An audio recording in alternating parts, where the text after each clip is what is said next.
Hello friends, welcome. मैं हाजिर हूं आपके साथ एक नया वीडियो लेकर जो बहुत ही इम्पोर्टेंट है, इसलिए वीडियो को लास्ट तक ज़रूर देखें। और अगर वीडियो पसंद आए तो लाइक करें, शेयर करें और चैनल को सब्सक्राइब ज़रूर करें।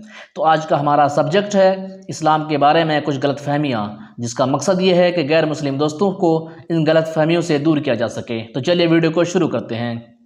इस्लाम को वर्तमान में मीडिया में असहिष्णु यानी इंटॉलरेंट धर्म के रूप में चित्रित और प्रस्तुत किया जाता रहा है। जो लोग इस धर्म के बारे में नहीं जानते वे तब तक इससे नफरत करते रहेंगे जब तक उन्हें यह सच्चाई नहीं पता चल जाता कि इस्लाम सबसे स्वीकार्य धर्म है और जीवन जीने का सबसे बेहतरीन तरीका है। जिन लोगों को इस्लाम का ज्ञान नहीं है वे इस्लाम के बारे में कई तरह की गलत धारणाएं भी रखते हैं। आज मैं आपके सामने कुछ पहलुओं पर आपके कुछ बातें रखने जा रहा हूं, इसलिए दिल के दरवाजे खोलकर और धारणाओं की खिड़की बंद करके ज़रूर देखें। सबसे पहला जो गलतफहमी है वो ये है कि मोहम्मद सल्लल्लाहु अलैहि वसल्लम इस्लाम के संस्थापक हैं।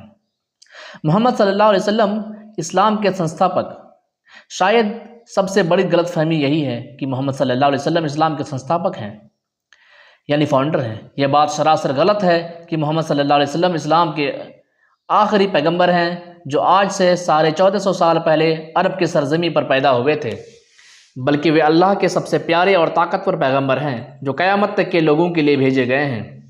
कुछ इतिहासकार भी शायद मोहम्मद सल्लल्लाहु अलैहि वसल्लम को इस्लाम की शुरुआत करने वाला मानते हैं, जो कि गलत है। लेकिन हम मुसलमानों का मानना है कि इस्लाम का वही पैगाम है जो ईसा अलैहिस्सलाम, मूसा अलैहिस्सलाम, इब्राहीम अलैहिस्सलाम, इस्माइल अलैहिस्सलाम आदि जैसे पैगंबरों का था, और अल्लाह ने उन सारे पैगंबरों को इंसान की भलाई, रहनुमाई और इंसानियत के लिए भेजा था। इसके अलावा ये बात भी कहना ज़रूरी है कि मुसलमान मोहम्मद सल्लल्लाहु अलैहि वसल्लम की इबादत या प्रार्थना नहीं करते, बल्कि उनके बताए हुए दिखाए हुए रास्ते पर चलते हैं। इसलिए कभी अगर किसी को कभी कोई शक भी हो तो इस बात पर भी जोर दिया जाता है कि बाकी सभी तरह के इंसान की तरह वो भी एक इंसान के तरह रूप में ही थे, जिनके बीवी बच्चे थे, परिवार था, सामाजिक जीवन जीते थे, लेकिन दर्जा में वो और मर्तबा में बहुत आला तरीन हस्ती थे। मुसलमान को एक से अधिक शादी करने का प्रोत्साहन, ये भी एक गलत फहमी है।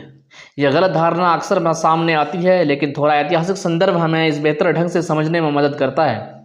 1400 साल पहले इस्लाम के उदय के दौरान सामाजिक संरचनाएं महिलाओं को आज की तरह सहायता प्रदान नहीं करती थी। महिलाओं को न केवल घरेलू रूप से बल्कि सुरक्षा, आवास, रोजगार और जनजातीयता के साधन के रूप में भी शादी की आवश्यकता थी।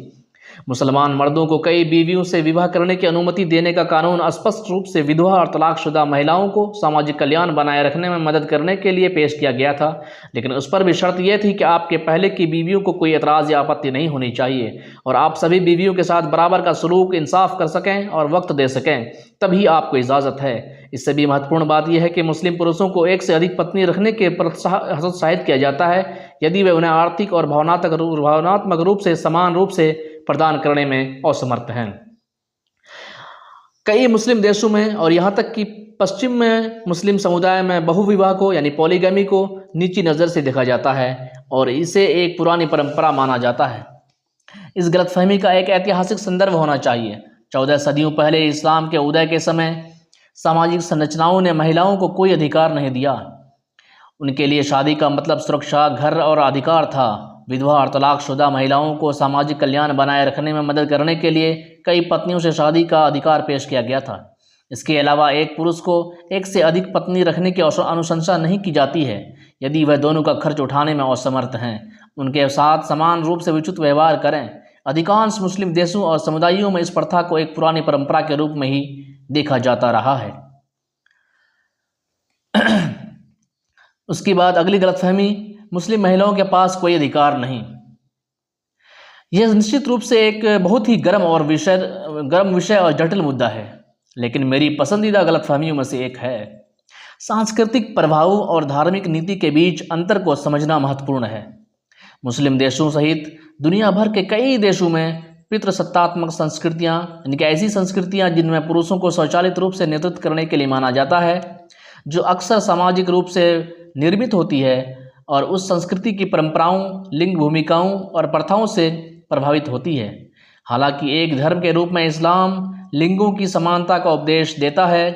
हमारे नबी मोहम्मद सल्लल्लाहु अलैहि वसल्लम की पहली बीवी हज़रत खदीजा एक व्यापारी औरत क्या करती थी। इसी तरह दूसरे मुल्कों तक अपनी तिजारत के लिए जाया करती थी। मनोरंजन, शिक्षा, इसी कला और तरह राजनीति के क्षेत्र में बड़ी कई ऐसी मुस्लिम महिलाएं हैं अभी कुछ समय पहले जीव विज्ञान के प्रोफेसर शिक्षा, कला, राजनीति के क्षेत्र में मुस्लिम बड़ी देश उपलब्धियां हासिल की हैं। मॉरिशस की राष्ट्रपति बनी है। अभी कुछ समय पहले ही शांति का नोबेल प्राइज विजेता एक मुस्लिम महिला अभी कुछ समय पहले ही में आपने देखा कि ओलंपिक खेलों विज्ञान में कई की सारी प्रोफेसर मुस्लिम औरतों ने अमीना इस्लामी गुरीब लिबास में फकीम ओलंपिक का पदक अपने नाम मुस्लिम किया। बहुल अफ्रीकी देश इसलिए इन धारणाओं से मॉरिशस बाहर की आकर राष्ट्रपति देखने की बनी जरूरत थी। है।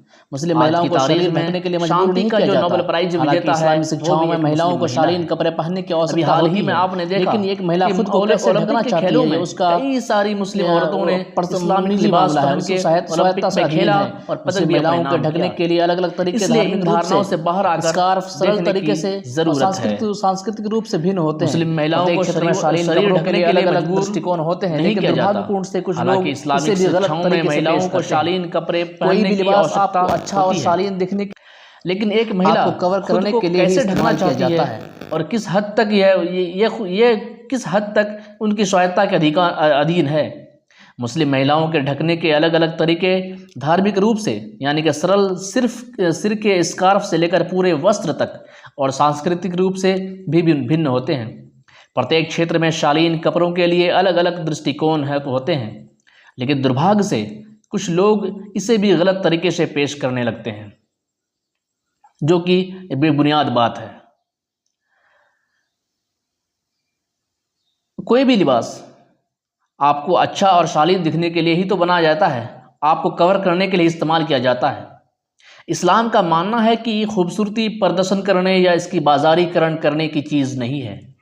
यह एक कीमती चीज़ है जिसे आप सलीके से ढक करके रखते हैं। मिसाल के तौर पर अगर आपके घर में कोई कीमती सामान हो, जैसे सोना, चांदी, जेवरात, कुछ भी, तो उसे आप लॉकर में या किसी तहखाने में छुपा कर रखते हैं। मगर जो सामान उतनी कीमती नहीं हो उसे कहीं भी खुला रख देते हैं। हम इंसानों को भी अल्लाह ने खूबसूरत बनाया हो, चाहे मर्द हो या औरत। अगली गलतफहमी कि मुसलमान काबा की पूजा करते हैं। कोई भी मुसलमान न तो काबा की पूजा करता है और न ही काले पत्थर की। वास्तव में काला पत्थर केवल इस बात के संकेत के रूप में कार्य करता है कि पवित्र घर के चारों ओर परिक्रमा यानी कि तवाफ कहाँ से शुरू होनी चाहिए, और क्योंकि उस पत्थर को हमारे नबी ने चूमा था, बस और कुछ नहीं। काबा मुसलमानों को यह भी बताता है कि नमाज के लिए किस तरफ मुड़ना है, वो हमारा किबला है, ताकि पूरी दुनिया के मुसलमान एक साथ एक ही तरफ मुंह करके इबादत कर सकें। पैगंबर मोहम्मद सल्लल्लाहु अलैहि वसल्लम के सबसे करीबी साथियों में से एक, इस्लाम के दूसरे खलीफा हज़रत उमर ने जब काबा के चारों ओर घूमा और तवाफ़ किया यानी परिक्रमा किया और काले पत्थर को चूमा, तो उन्होंने उस काले पत्थर से कहा कि मुझे पता है कि तुम केवल एक पत्थर हो और तुम किसी का कोई नुकसान या भला नहीं कर सकते, और अगर मैंने अल्लाह के रसूल को यानी मोहम्मद सल्लल्लाहु अलैहि वसल्लम को तुम्हें चूमते नहीं देखा होता तो मैं भी कतई ऐसा नहीं करता। इस प्रकार हजरत उमर ने काले पत्थर के केवल इसलिए चूमा क्योंकि उन्होंने पैगंबर मोहम्मद सल्लल्लाहु अलैहि वसल्लम को हज के संस्कारों में से एक इस क्रिया को करते देखा था। पैगंबर के उदाहरण के बाद हजरत उमर ने बाकी सारे काम किए जैसा कि पैगंबर ने खुद करके दिखाया था। अगली गलतफहमी और बहुत बड़ी गलतफहमी जो आज के वायरल गलतफहमी है वह इस्लाम आतंकवाद को बढ़ाता है। इस्लाम के बारे में सबसे बड़ी गलतफहमियों में से एक है मास मीडिया द्वारा लगाए गए इस्लाम के क्लिच और फ्लैग्रेशन का परिणाम है। आतंकवादी हमलों की बात आने पर मीडिया मुसलमानों के खिलाफ बहुत ही पक्षपाती नज़र आता है, लेकिन हाँ, इस्लाम कहता है कि आपको इतना इंसाफ पसंद होना चाहिए, इतना ईमानदार होना चाहिए, इतना सच्चा होना चाहिए कि जब आपके सामने कोई चोर, लुटेरा, जालिम, जिनाकारी या कोई भी गुनहगार हो तो उनकी आंखों में आपके इंसाफ का, आपकी ईमानदारी का खौफ होना चाहिए। जैसे कोई पुलिस वाले को इतना ईमानदार और न्यायप्रिय होना चाहिए कि चोर को उसे देखकर ही डर लगने लगे और उस पुलिस वाले का आतंक चोर, डाकू, बलात्कारी की आंखों में दिखे। मगर पाश्चात्य देशों के षड्यंत्रों ने मीडिया में मुसलमानों को आतंकवाद के रूप में चित्रित और प्रस्तुत करने में कोई कसर नहीं छोड़ी। लेकिन असली तस्वीर यह है कि इस्लाम किसी को भी एक पौधे को नष्ट करने की, जानवर को बेवजह मारने की इजाज़त नहीं देता है। इस्लाम कहता है कि अगर आप किसी एक बेगुनाह को मारते हैं तो गोया कि आपने पूरे इंसानियत को मार दिया, और इसी तरह जब आप किसी मासूम को बचाते हैं तो गोया आपने पूरी इंसानियत को बचा लिया। इस्लाम शांति, प्रेम, करुणा, एकता और भाईचारे की नीति पर आधारित एक धर्म है। अगली गलतफहमी कि मुसलमान ईसा मसीह को यानी कि ईसा अलैहिस्सलाम को नहीं मानता। मुसलमान मरियम के बेटे ईसा अलैहिस्सलाम यानी ईसा मसीह का आदर, सम्मान और प्यार करते हैं। मुसलमान अपने बेटों के नाम उनके नाम पर रखते हैं और अपनी बेटियों के नाम उनकी माँ के नाम पर, मरियम के नाम पर रखते हैं। ईसा मसीह को इस्लाम के महान पैगंबरों में से एक माना जाता है, जिन्होंने अल्लाह के इच्छा से मुर्दा को उठाया, पालने की बात करना और मिट्टी के पक्षियों को पुनर्जीवित करने की जैसे चमत्कार किए। हम मानते हैं कि ईसा अलैहिस्सलाम अपने लोगों के लिए एक संदेश वाहक थे और उन्होंने वही शिक्षा दी जो उनके पहले के सभी पैगंबर लेकर आए थे। किसी की या किसी चीज़ को नहीं, बल्कि एक अल्लाह की पूजा करते, इबादत करते थे। इस्लाम के अनुसार ईसा का मुख्य कार्य संदेश भ्रष्ट यहूदी समाज को सुधारना भी था, उनमें से कुछ बोझिल धार्मिक दायित्वों को दूर करना था और अल्लाह के अगले रसूल के आने की खुशखबरी और उसका प्रचार प्रसार दूसरे जगहों तक करना था। एक मुसलमान को मुसलमान नहीं माना जाता है यदि वह ईसा इस्लाम से इनकार करता है और मानता है कि वह अल्लाह के पैगंबर नहीं थे। मगर मुसलमान ईसा इस्लाम को एक बहुत बड़ा पैगंबर मानता है, लेकिन खुदा नहीं मानते और उनकी शिक्षा को और दर्शन को मानते हैं। कुछ कुरान में एक पूरा अध्याय ही ईसा इस्लाम के मरियम के नाम, माँ के नाम पर मौजूद है। अगली गलतफहमी, जो अंतिम मेरी बात है, जिहाद।